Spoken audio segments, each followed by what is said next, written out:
So this is the beginning of a new day, and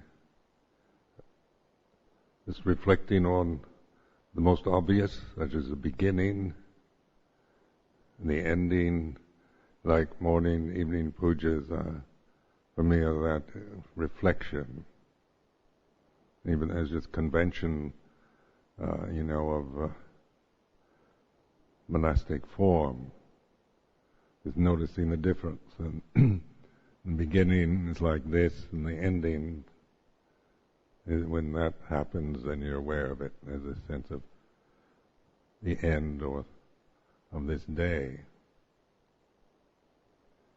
So these concepts of beginning and ending, birth and death, you're just noticing and how that affects the conscious moment. It's different, isn't it? The beginning is different from the ending.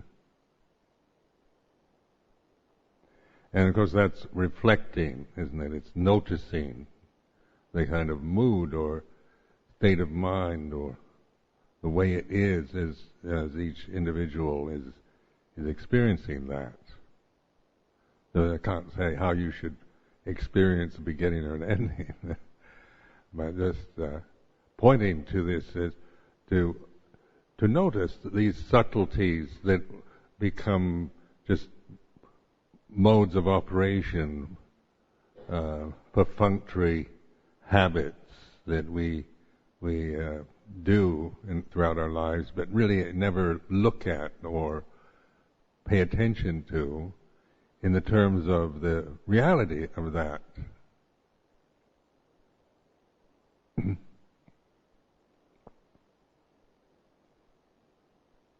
And composing, bringing together, this is a way of speaking that helps me to bring attention just to the here and now, focusing on the body, the posture, the breath, the sound of silence.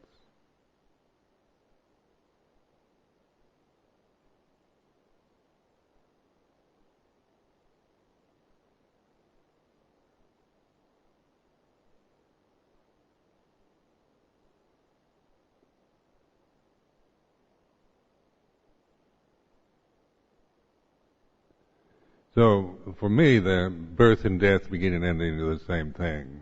Just different expressions that, like death is certainly more emotive than ending, isn't it? Meeting and separation. When you're meeting and separating from a good friend, a loved one. Meeting is like this. When you meet somebody that you really like or love, then it's like this. Separating is like this.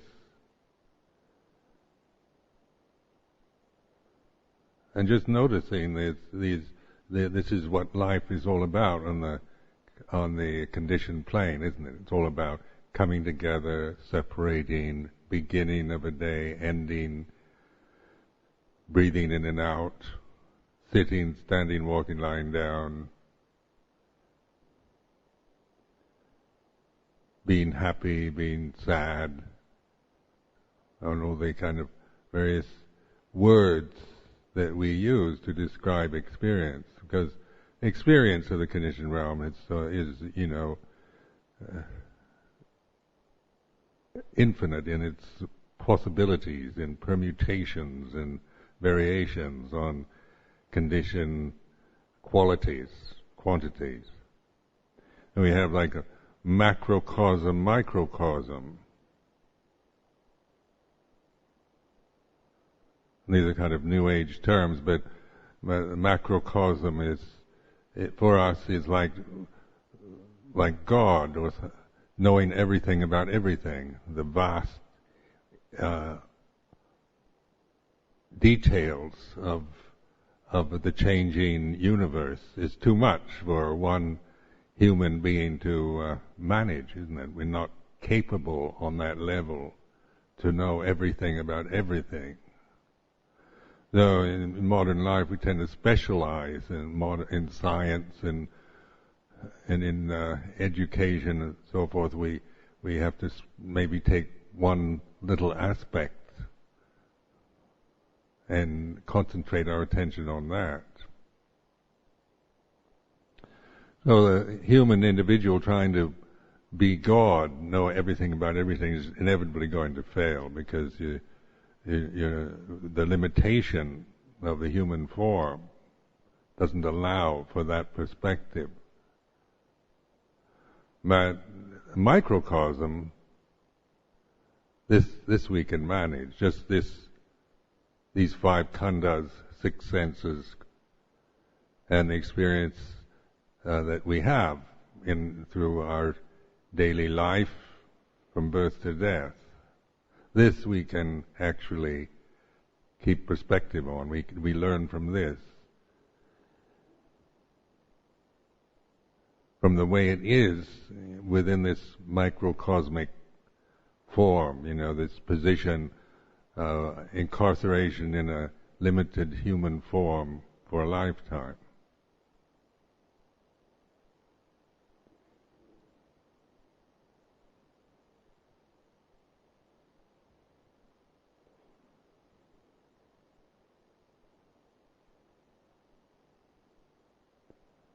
So then, the Buddha's teaching is not one of trying to know everything about everything, count all the leaves in the forest, all the sand grains in the Ganges River. It's just impossible for any of us to imagine ever being able to accomplish. Because if you've ever been to the Ganges River, it's a very long river with even just counting a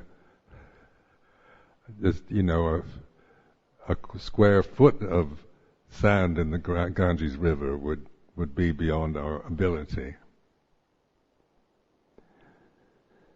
So then the handful of leaves, when the Buddha gave his first sermon, there's a handful of leaves.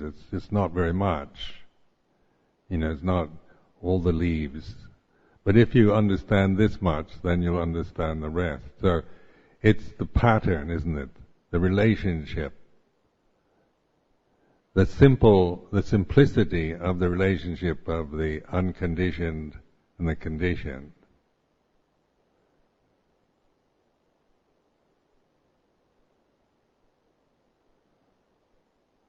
And so within the limitations of our human karma, the emphasis, like in vipassana meditation, insight practice, looking into the way things are, is to really verify this, notice this, to see, not try to figure it out in all its variations, permutations, possibilities. That just goes on, and you'd waste your life, because at the end of the day, you'd just probably be disappointed, despairing. But from the perspective of here and now, and with awakened consciousness within this microcosm of this human form, we have just a clear perspective on this pattern, the relationship to, first we just begin to observe the way sankhara is, or conditions, the 5 khandhas, 6 ayatanas, the senses, the body, mind, the material world around us, the mental, emotional, psychic experiences that we have. And our investigation is through observing change, anicca, dukkha, anatta, 3 characteristics of existence. So this is the point of vipassana, not to know everything about everything, but to know this basic pattern for oneself, to have, not just hold on to a view about it, but to put it to the test, to really notice the most obvious realities that we cannot pay attention to. If we're attached to peak moments of experience, wanting the best and to be happy and have the best and feel successful and be respected and so forth, then we don't notice how things arise or how they cease. If we do succeed in attaining happiness and success in the world, try to sustain that. People try to just hold on once they reach the top or the peak experience and try to hold on to it as much as possible, only to inevitably fail, because a peak is not sustainable.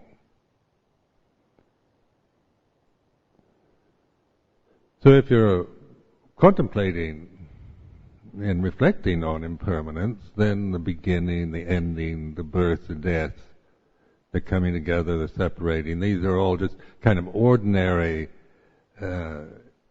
things that we do, we experience throughout the day and night. Just the flow of life, the comings and goings, changing of the seasons, the successes, failures, the happiness, the suffering, and so forth that we experience through this microcosmic position. Now, interpreted on a personal level, we're stuck in a kind of rigid habit patterns, because we attach to views, opinions, and ideas and principles.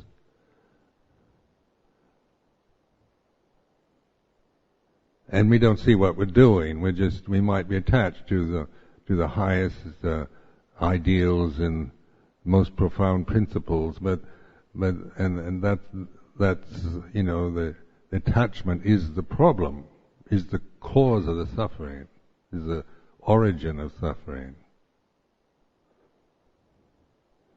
So, like if we're highly principled idealists, we suffer a lot, because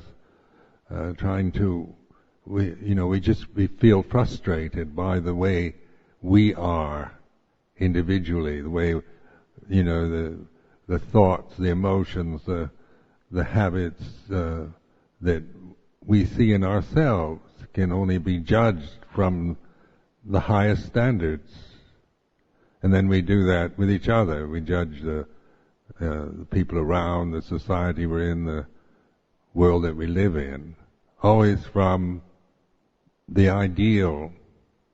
And of course that makes us critical, cynical, embittered, because when we expect another individual, or even ourselves, or not mention a government or an international community, to live up to such high principles as a continuous experience, that's asking for the impossible, because that's not the way it is.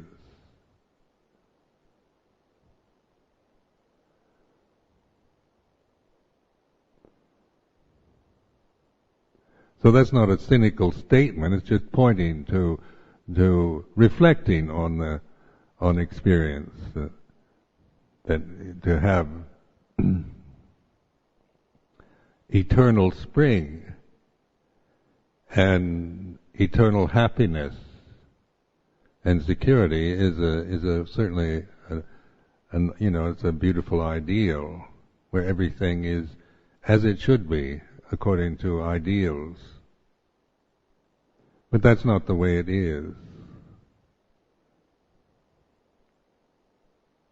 So if we don't see what we're doing, then we tend to live our lives grumbling, complaining, feeling guilty ourselves, or blaming others or blaming the world or God or whatever for not doing what they should, or living up to the principles that we hold as sacred. It's an interesting time now, isn't it, on planet Earth, because the changes are so rapid, and we're confronted with so many unknowns, so many frightening possibilities. Overpopulation, pollution, and the greed, hatred, and delusion, fixed positions of leaders, traditional attitudes of religions and other institutions that make us inflexible, so we can't get any perspective on anything other than just lay down the law and try to force everybody to fit into traditional, conventional attitudes. Well, it's impossible to do now. You don't have the conditions for society have changed. Now we have these democratic ideals, the individual rights.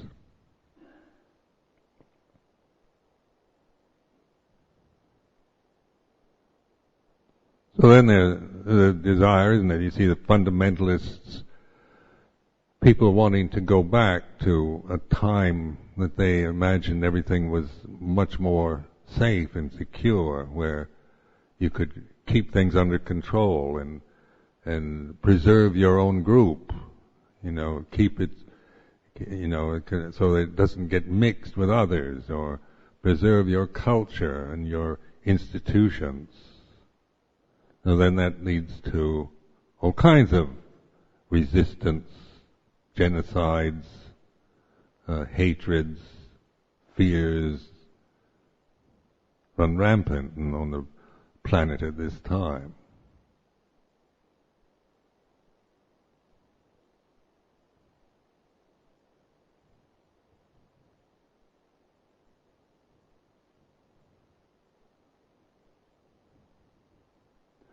So this developing the panya faculty, when I talk about panya or wisdom, it's not knowing everything about everything, but it's having insight into this basic relationship. The relationship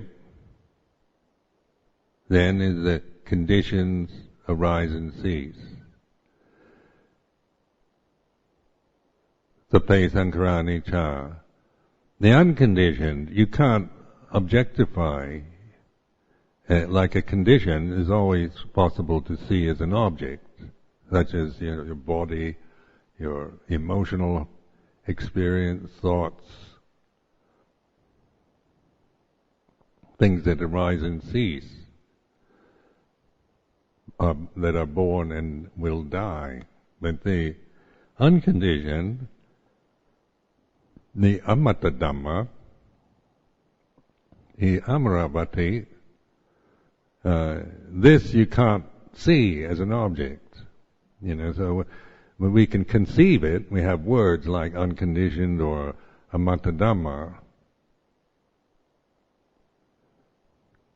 And this brings us, and these words then are, you notice in Theravada Buddhism it's usually a negation. Unconditioned, unborn, uncreated, unoriginated. Because notice how negative negations work. You have, when you live with positive formations, then that tends to be the creative power.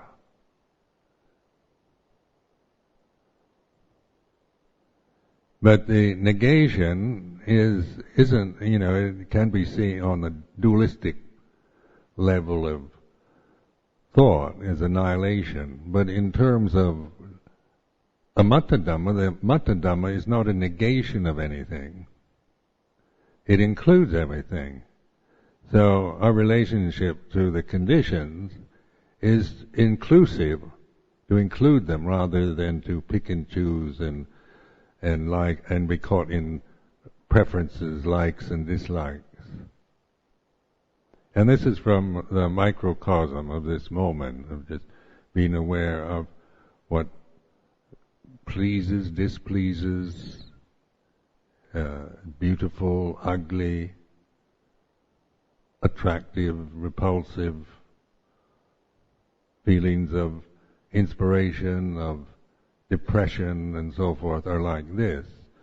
So, because we can get perspective on we can see that we're aware of a peak moment of the loss, of the beginning, the arising, the peak, the degeneration, loss. These are all seen from this position of awareness, which is the gate to the deathless. So it's the point, the still point, the unshakable deliverance of the heart is just that much.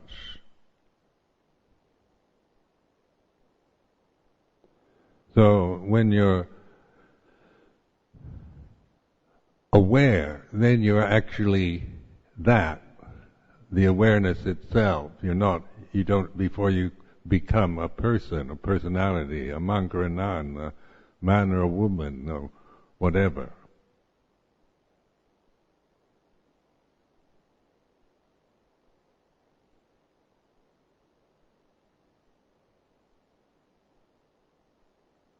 Now when I rest in this stillness, the sense of being anything, I can see if I start feeling I'm something or other, then there's an awareness of it. It's the point that gives perspective on the conditions. So, in our relationship to conditioned experience, then the anatta, rather than claiming it personally as this is my body and my feelings and so forth, you're not using those kind of concepts anymore of me and mine, but observing the impermanence. And they're not really. I mean, I might have lived much of my life with that illusion that I'm this body, I'm this personality. But on reflection in this way, that changes. You see, I can't find anything within these changing conditions that I could really claim as some kind of continuous, unique personal quality.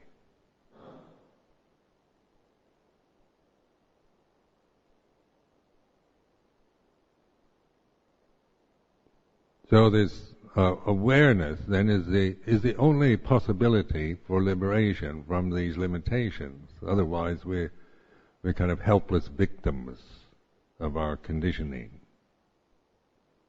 How many of you ever felt kind of despair with yourself because keep repeating the same mistakes or the same kind of reactions to situations, even when you're middle-aged and old?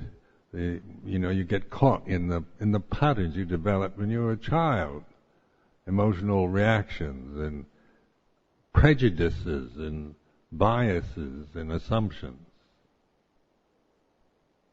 And just by trying to, ignore them or resist them or destroy them, it seems to reinforce. That's the power of karma, isn't it? Through ignorance. We just keep reinforcing karmic patterns.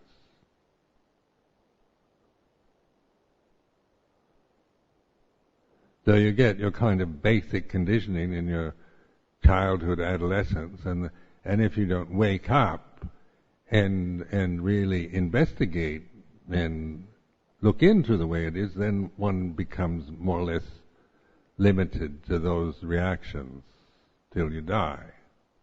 So it's rather sad to see, people who've never developed, but in their old age still are caught in their fears and desires and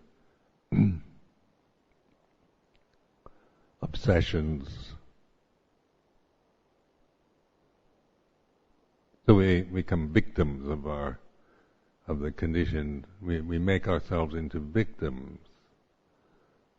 then we blame our parents or society or God or whatever, because as an ideal it shouldn't be like that.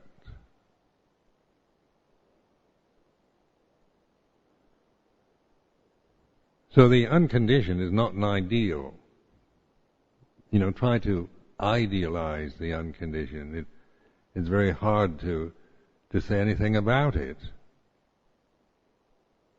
Just negate the condition is the best you can do. It's not this, not that, not me, not mine.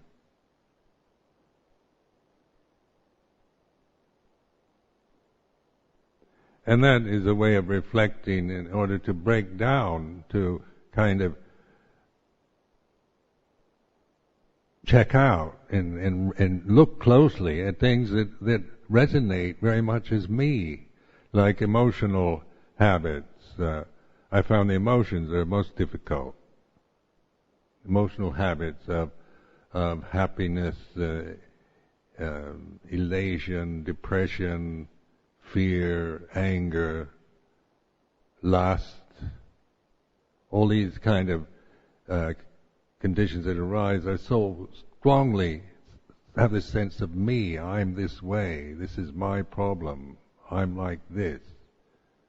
And they kind of scream inwardly, some of them, like, this is what you really are, don't you forget it. Can be really, really nasty stuff. And then I remember in living with Luang Por Chah at Wat Pa Pong, I went through a period as I began to have more insight, then this desire seemed to increase. Every kind of desire.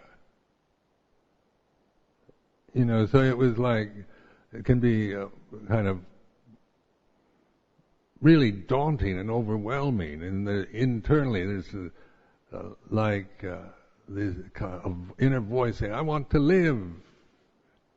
And it's you're dying here. This monastic life with Luang Por Chah, Wat Pa Pong, it's a death. You're dying. You should go out and live. I want to live. And it's kind of screaming. Powerful. I mean, I wasn't screaming with my voice, but it was like an internal screaming.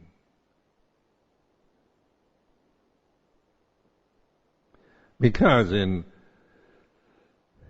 monastic life, Buddhist monasticism, it's, your options for kind of ecstatic excitement and living it up are diminished considerably. Your ability to go out and really live it up and experience everything and really, enjoy all the pleasures, the kind of Zorba, the Greek philosophy, where life is wonderful and you should just spend your time enjoying it. These are very attractive ideas. I found them very attractive, and not that I'm a kind of wet blanket, a kind of grumpy old fart that just says life is miserable and just reconcile yourself to it. Because I certainly can see the pleasures are just as attractive. Sense pleasures, enjoyment, fun, romance, excitement.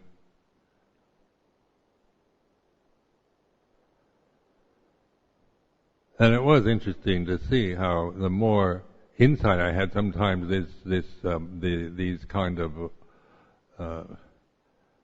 this kind of desperation when one is moving in that direction.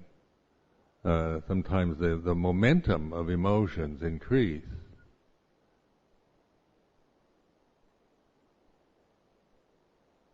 So if that happens to you, don't see it as a kind of failure in your practice or that you're doing something wrong.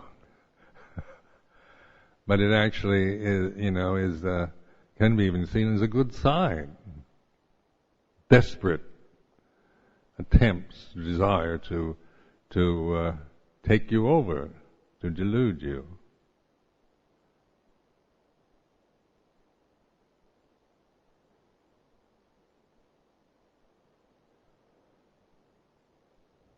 So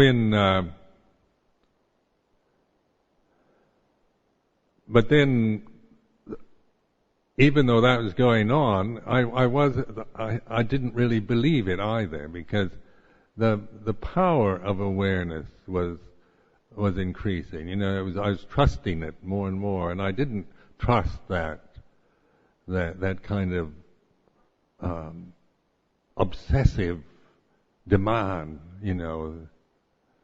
Even though it was very convincing on the emotional level. And I did feel a sense of like dying, something dying all the time. The dreariness of monastic life. Suddenly, everything there just kind of bored me, and it just seemed routine and boring and dreary. Another day, another hot day, more sweat, not very good food, and to put up with just the daily routine of monastic life. And just thinking in those terms was, it was rather like a desert, a bleak place to be.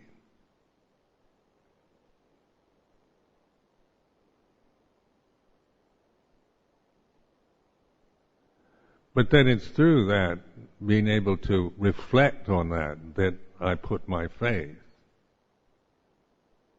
So I really caught on to this reflective capacity, ability, to see that this dreariness and boredom, being fed up with just being in this institution, doing these same things over and over again, I could actually get perspective. Because in terms of the necessities, there was no problem.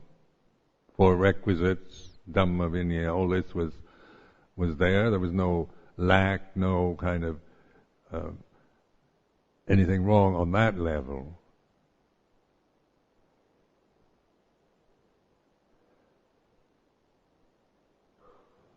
But boredom is another kind of emotion. One could get very dull in routine life, feel very dull and bored, or just kind of depressed, just going through the motions of being a monk.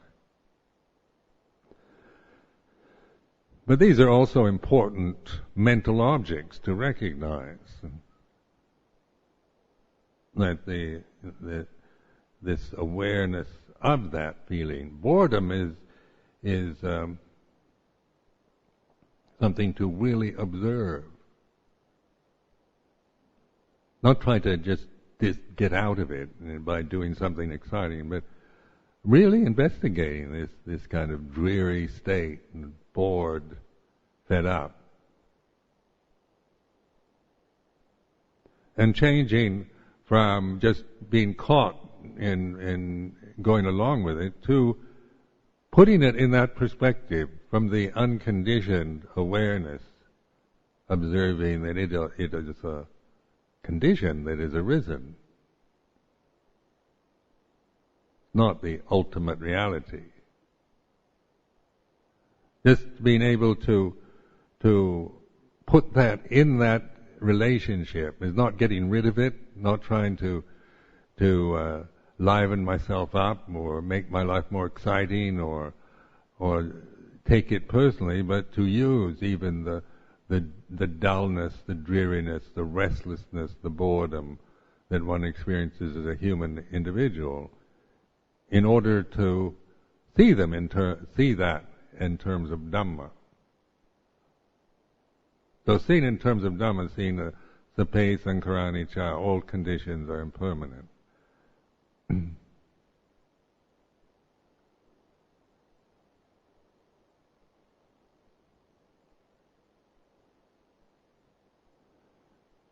course, we live at a time where nobody, people aren't willing to do that, isn't it? It's a time where there's so many exciting options, to stay married to the same person is no longer socially demanded. So when the magic goes, then we look for someone else that creates that illusion for us of magic and romance.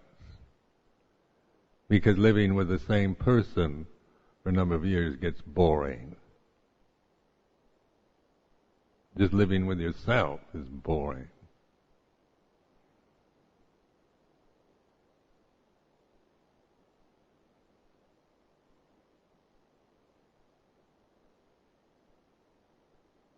Now the result is that through that kind of, it takes endurance, patient endurance, to do that, and determination.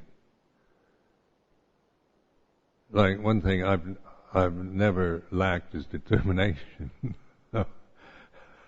so that's not been, I've never had a problem with that. I've been incredibly determined in my monastic life. But it doesn't mean that I haven't gone through, periods of real resistance and boredom and weariness, doubts about it. And you hear other people come and say, well, you don't have to be a monk to be enlightened. That's an old-fashioned kind of invention anyway. This is not the time for Theravada Buddhist monks in Britain. I mean, it's an anachronism. It's silly. Why do you wear those funny robes? At least you could make better kind of garments to wear, not look so freaky in the cultural milieu that you're living in. And shaven head, why do that?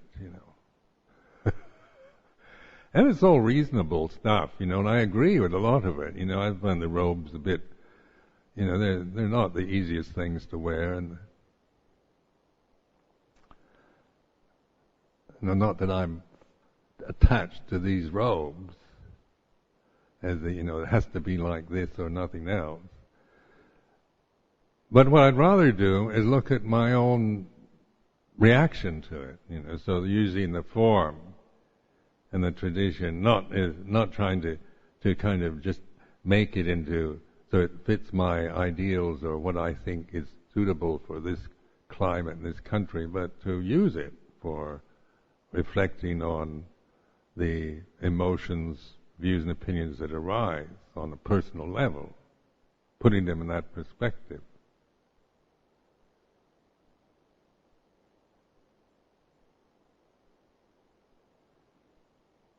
And people ask me, lay people especially ask me about, can lay people get enlightened? And, this is a question. And of course, I don't know, because all my meditation experience has been done as a monk. And I find the monastic form something that if used properly, is very helpful. I found it very helpful. So I can only speak from what I know.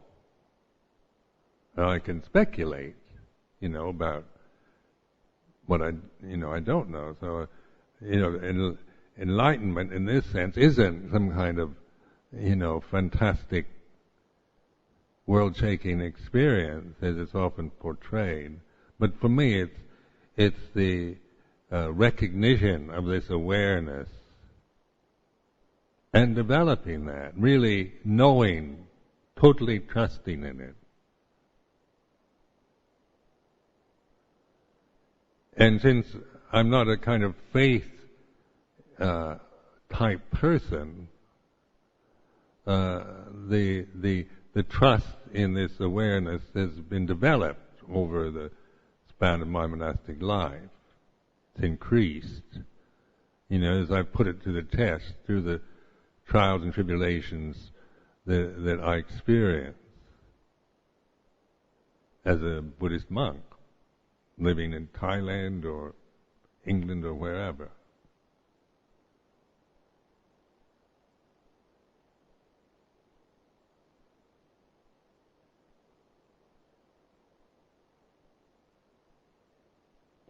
then it's easy if you're belong to a group to invest a lot into it. You've spent nearly 40 years now in the robe, and then somebody says, "Well, you don't need to be a monk to be enlightened." One can feel very defensive about how important it is to do it through the traditional forms and have strong views about that. But I see through that too. It's not. I don't feel that it's. I don't want to take a tradition and a form and then have to defend it against the attacks from others. Because traditions and forms are, they have their good points and not so good points.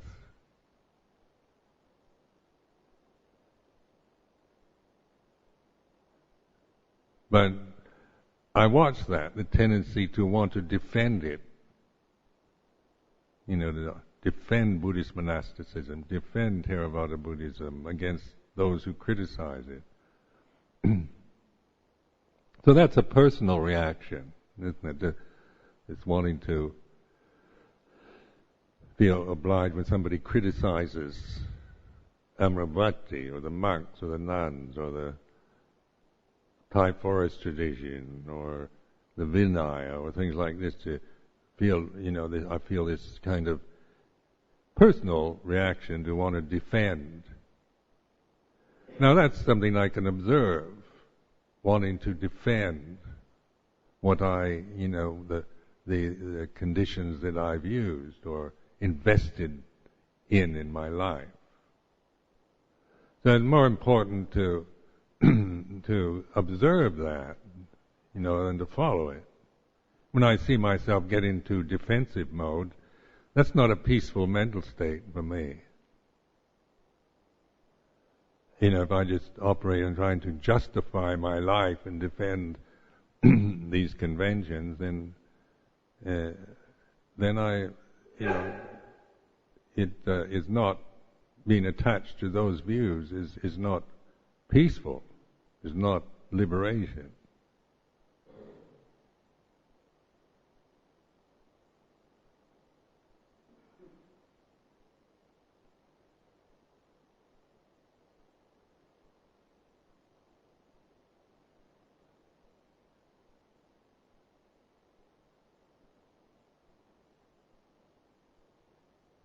So everything is to be used for the awareness.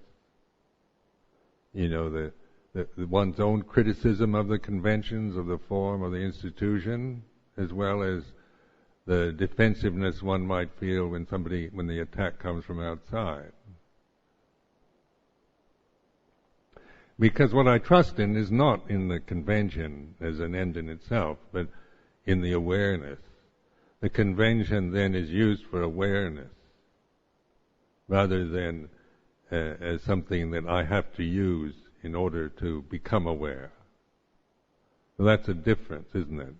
If I feel I can only be aware through the conventions of monasticism, then I'm limited to that. I've bound myself to the limitation of monastic conventions. But if I use the conventions with awareness, it's the awareness that I trust in, that I take my refuge.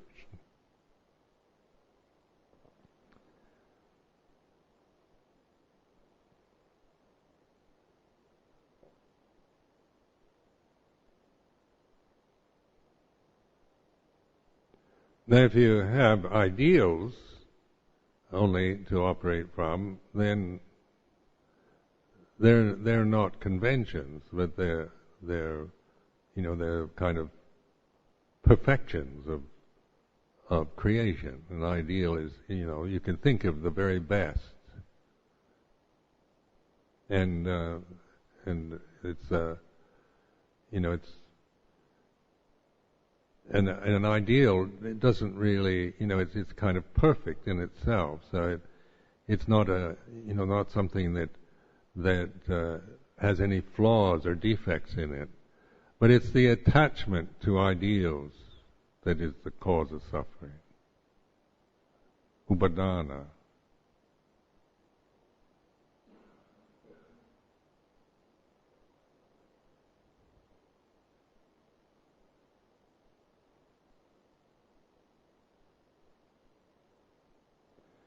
So then bringing my attention back to just the here and now of this, the body, the breath, sound of silence. And then recognizing that if I trust this, now for me this is a very sustainable, naturally sustainable reality. It's not a creation.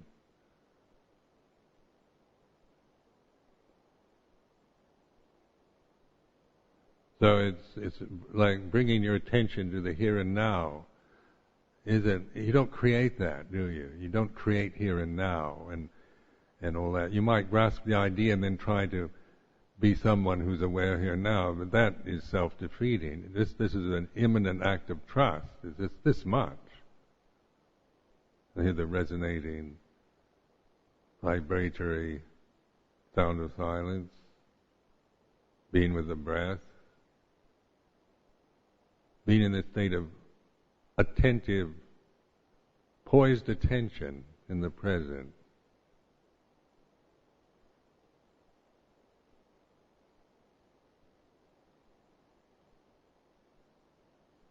And then recognizing or realizing this is it. That's all there is. This is liberation. This much. Not trying to convince yourself that you're somebody liberated, but investigating this experience, this awareness, the reality of awareness. If there's no self, no attachment, it's like this. So you're using the Dhamma language in order to really pay attention. What is liberation anyway? But it can only be this much.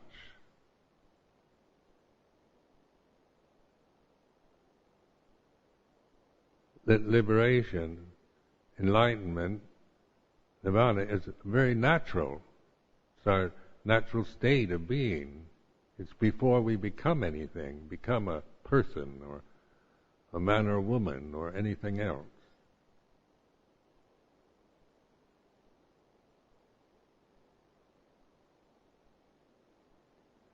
But you can see desire, if we operate from desire, then that's always making us look for something.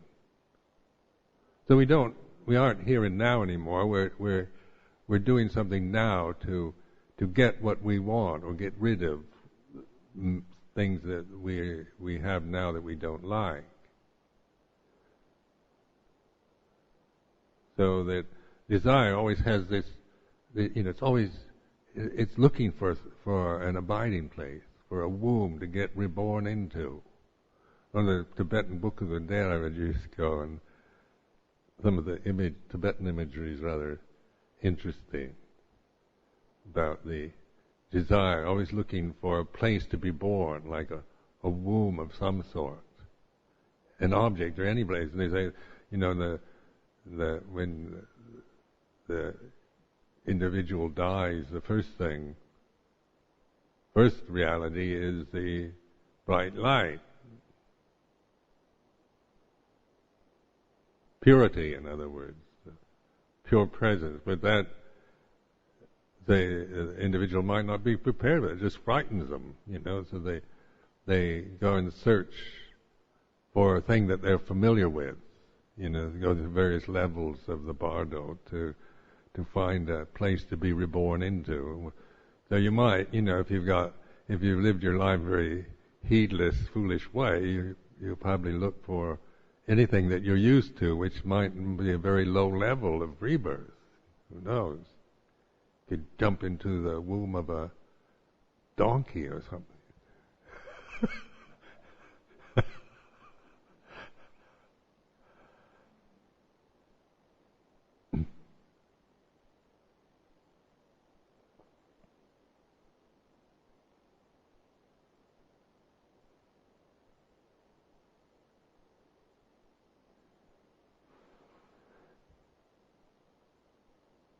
So in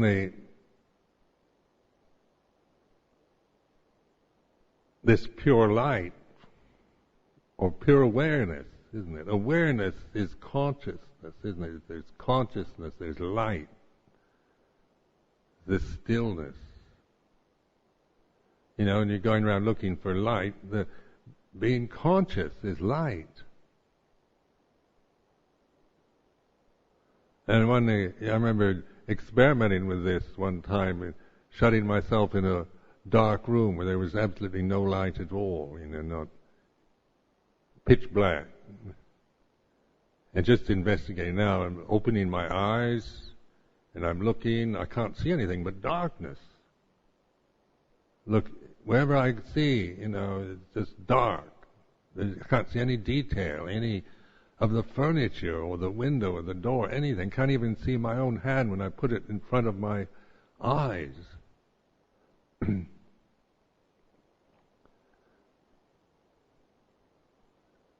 then reflecting on, but what is it that can see darkness? What is it that's actually witnessing darkness at this moment? And that's light, isn't it? Consciousness isn't dark.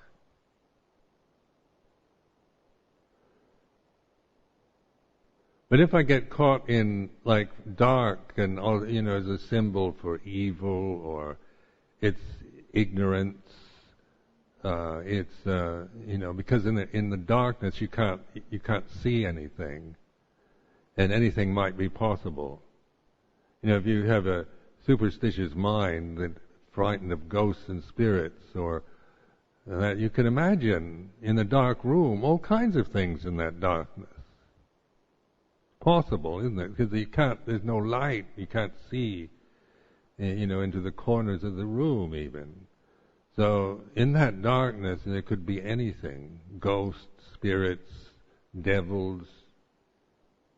Usually it's some form of evil force, isn't it? You don't imagine angels so much when it's dark, but you imagine devilish ghosts or demons lurking around. The imagination starts projecting into that darkness the various forms of fear, because the sense of not being able to see is very frightening.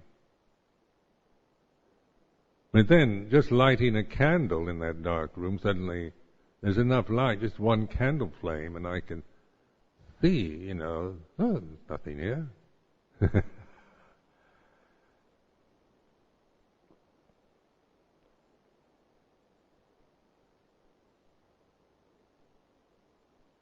So then awareness in itself, this is the gate to that, the potential that each one of us has for liberation is through this channel of awareness.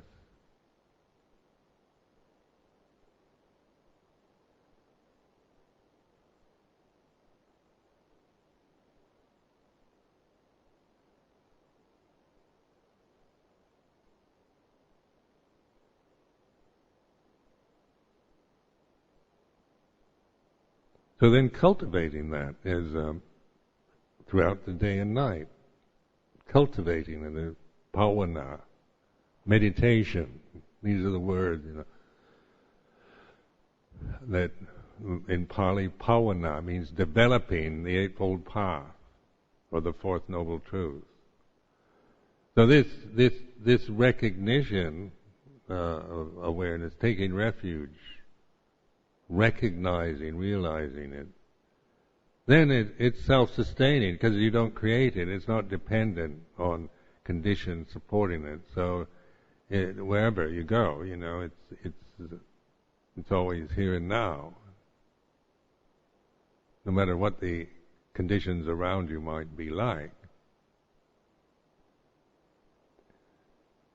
And cultivating this awareness. So I've found in my own way of cultivating this is through this resting in the stillness, sound of silence.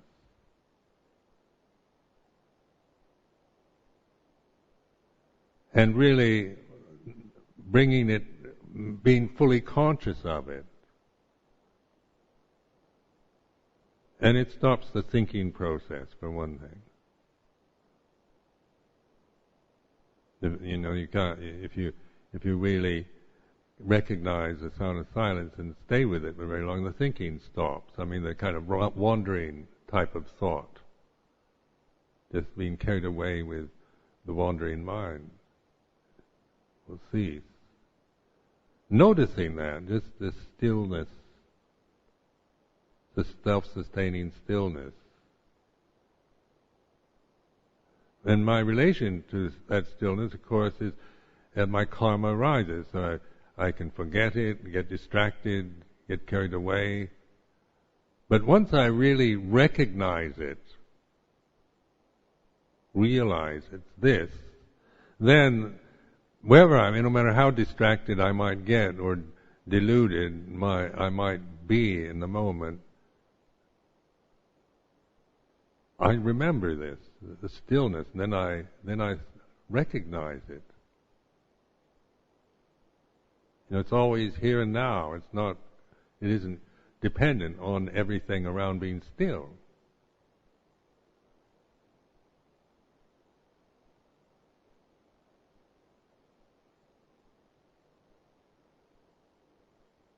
So that means that you can integrate, awareness in this way with the flow of life, and through daily life, as a samana, monk or nun, a lay person, whatever. This isn't just the prerogative of a Buddhist monastic.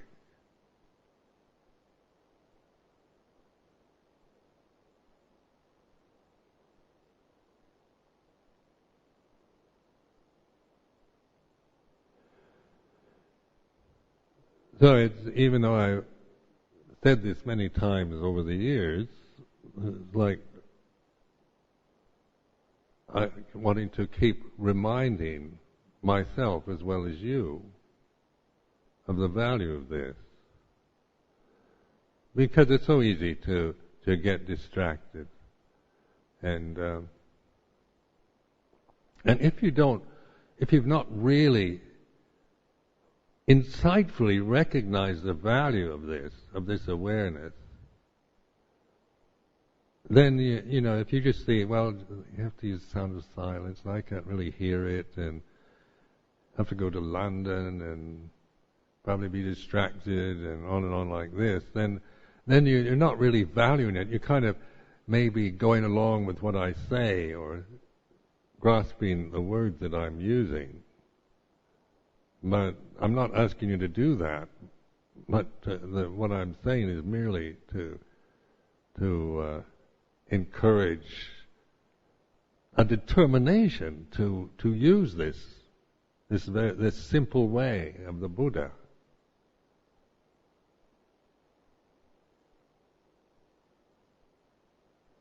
And to put it to the test under the conditions, whether everything's going well or you're falling apart, or you're full of doubts and resentments or fears or boredom or whatever, it's being criticized or praised or whatever, then I determined to always rest in this awareness.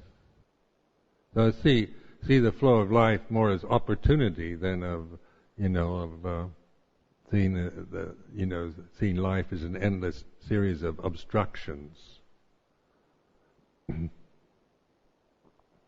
If I get dependent on conditions being a certain way, then that dependency, if I'm not awakened to that, then I tend to feel very threatened by conditions that disrupt my practice or my way.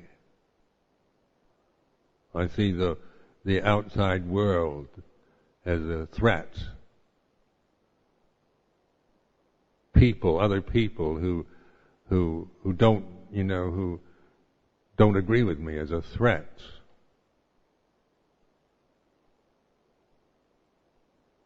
But the more I trust in this awareness, then the threats are opportunities, isn't it? Disruption, failure, loss. Every time somebody disrobes in the song, isn't it, you feel a sense, at least I do, feel a sense of loss.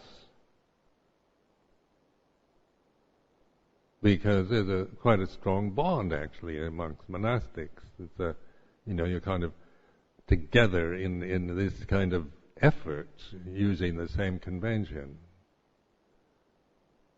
And then I've tried to, when people want to disrobe, and then they have their own reasons, and I try to keep pointing to trust in the awareness, but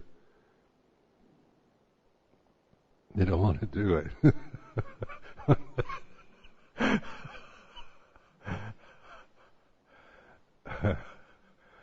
I used to get so frustrated.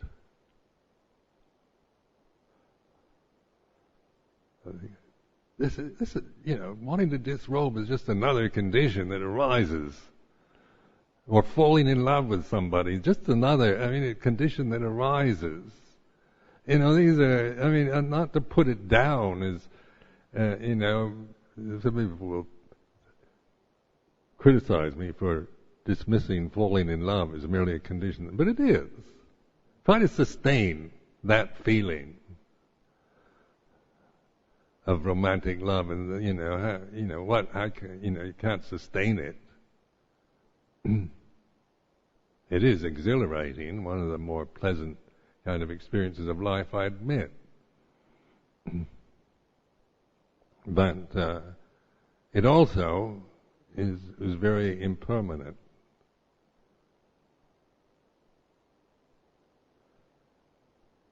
And very few monks or nuns I've known who have fallen in love can actually get beyond it.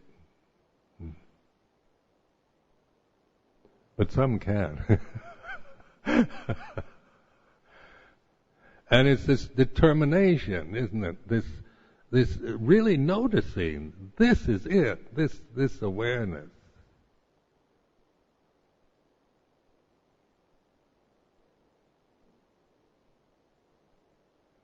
And then that determination to fulfill this, use this convention. This is what I've chosen. I've chosen to be a monk. Use this convention up to death, unless something happens that the communists take over and forcibly disrobe me. But in terms of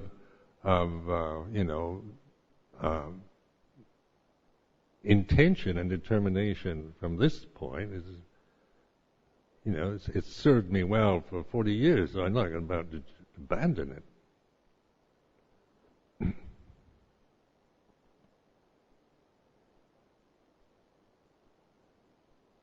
But it only really works well because it is like anything.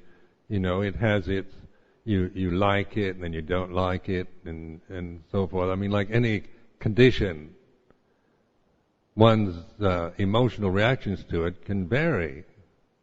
And you can feel critical, or you can be absolutely devoted to everything in the Theravada tradition, or very critical of it, or whatever. But these are all conditions that arise and cease.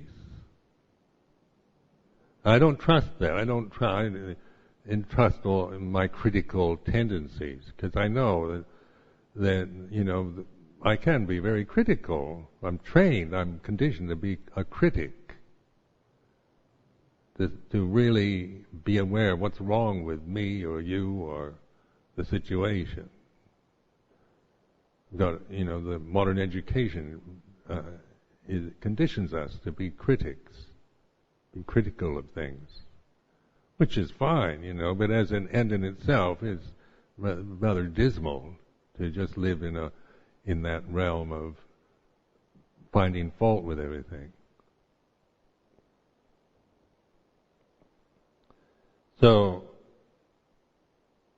this determination, even when everything is crying out, I want to live, I want to be happy. Life is meant to be a banquet full of fun and romance, adventure, excitement. Then I know that that is just another condition arising. Developing this awareness, the bhavana, then gives this, you prove to yourself through insight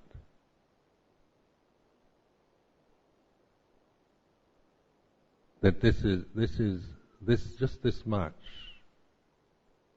Because when I centered in this still point, with this still, the sound of silence, this awareness, surrendered to it, but not in a passive way of annihilation, but it's a very pure attention, poised, clear awareness. Then you trust. You see the non-suffering.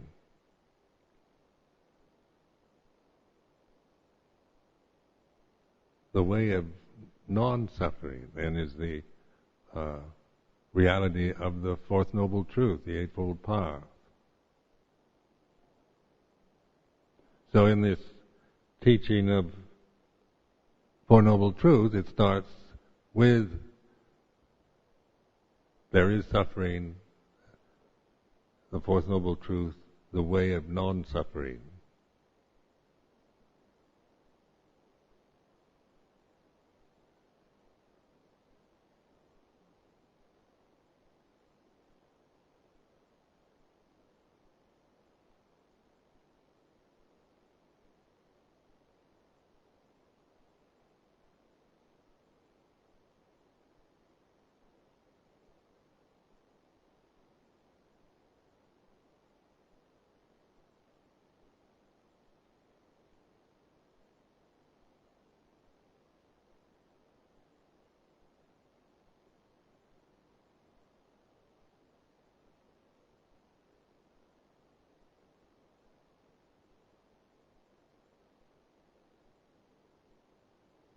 So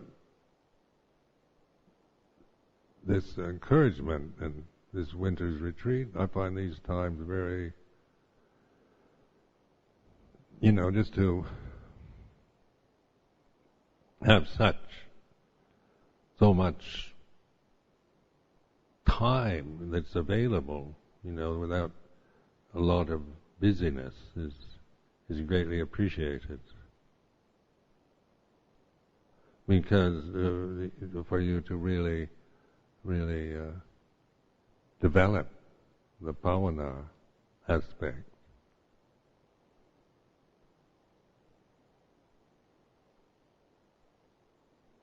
But then in terms of the changes, the coming together, the separation, ordinations, disrobings, these are just the flow of life, aren't they?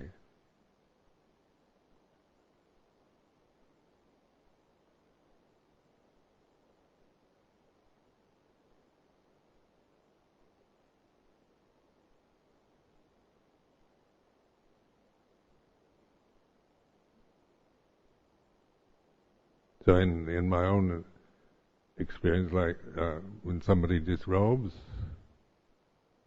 it doesn't shake me, I don't, because in terms of my faith and confidence in this path, but it certainly shakes a lot of you, doesn't it? Observe that. How your own, how much we depend on maybe the examples of others for faith. And somebody like Jitindra was Siladhar for years and suddenly leaves. It's just very upsetting. Very good nun.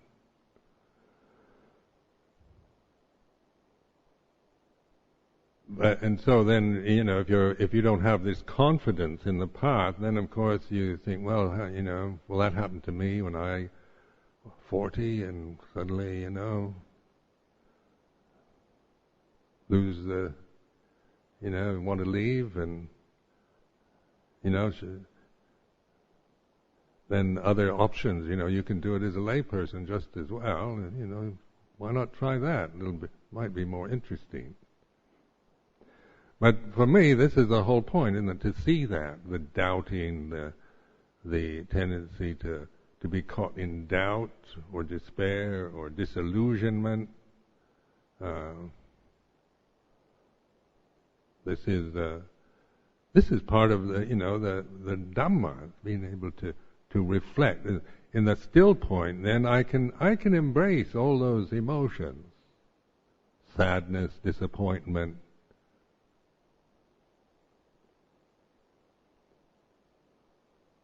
Doubt. I don't have any doubts about this, about the path. My monastic life's never been dependent on somebody else, actually.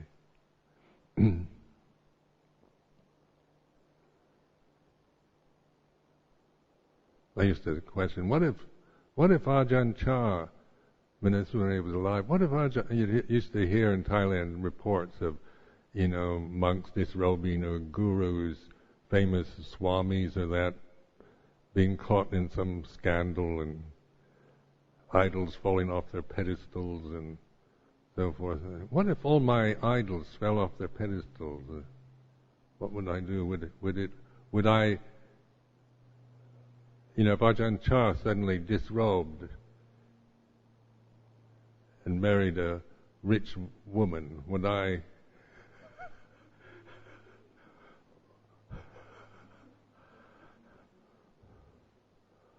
or run away with a beautiful Thai film star?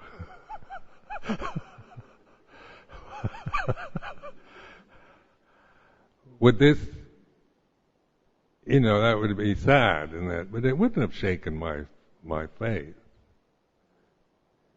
because it wasn't dependent on him as being anything. Or you said, what if the Dalai Lama?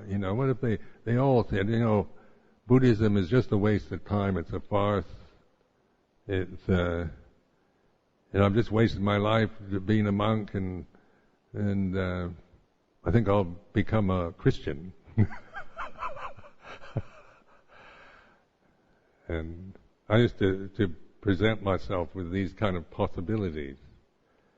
Is my being a monk, my trust in the Dhamma, is that because Ajahn Chah, I admire him so much, or the Dalai Lama, or somebody else?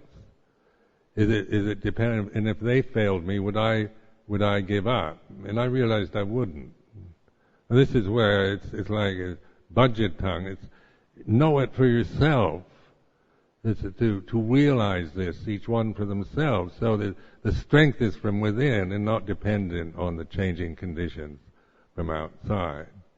Because idols tend to fall off their pedestals and things like this, and even Luang Por Chah got sick and died, and Dalai Lama's getting old, and I'm getting old.